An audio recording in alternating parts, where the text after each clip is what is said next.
Magandang araw sa inyong lahat.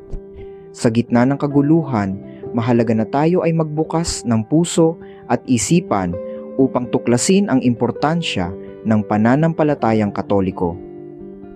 Sa pag-aaral, matutuklasan natin ang ganda at kabutihan nito, na hindi lamang para sa atin, kundi para sa susunod na henerasyon.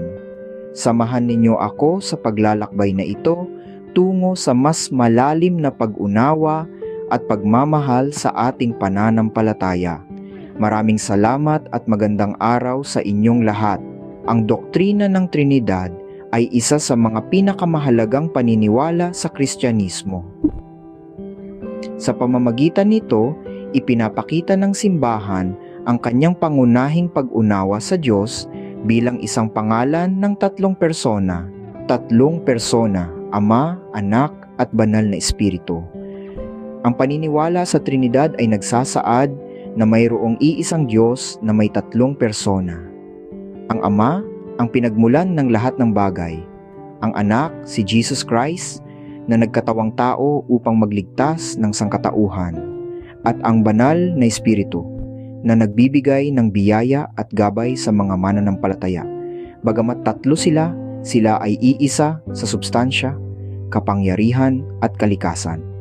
Ito ay isang mahalagang doktrina sa Kristyanismo na nagpapakita ng kahalagahan ng pag-ibig, pagkakaisa at kabutihang loob ng Diyos, Ama, Father. Siya ang pinagmulan ng lahat ng bagay. Parang ama sa pamilya na nagmamahal, nag-aalaga at nagbibigay ng gabay sa kanyang mga anak. Ang Diyos Ama ay nagpapakita ng kabutihan at pagmamahal sa pamamagitan ng paglikha ng mundo at sa pagbibigay sa atin ng buhay. Anak, Son. Si Jesus Christ ang anak ng Diyos. Nagkatawang tao siya upang maging tagapagligtas ng sangkatauhan. Parang kapatid o kaibigan na nagtuturo sa atin kung paano mamuhay ng may pagmamahal, katarungan at kabutihan. Siya ang nagpakita ng malasakit sa pamamagitan ng kanyang mga aral at pamumuhay at siyang nagbigay ng pag-asa at kaligtasan sa atin, Banal na Espiritu, Holy Spirit.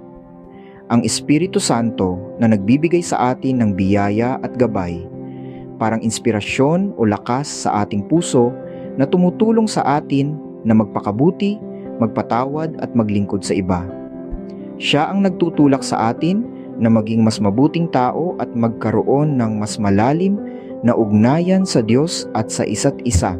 Ang tatlong persona ng Trinidad ay nagpapakita ng iba't ibang aspeto ng pag-ibig at kabutihan ng Diyos, at sa kanilang sama-sama o kabuuan, nagpapakita sila ng isang kompleto at magandang larawan ng Diyos na nagmamahal sa atin at handang tumulong sa atin sa bawat hakbang ng ating buhay.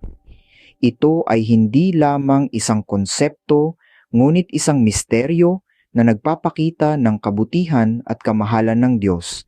Sa pamamagitan ng pagninilay-nilay at pananalangin, tayong mga Kristiyano ay mahahantong sa mas malalim na pag-unawa at pagmamahal sa Diyos at sa isa't isa.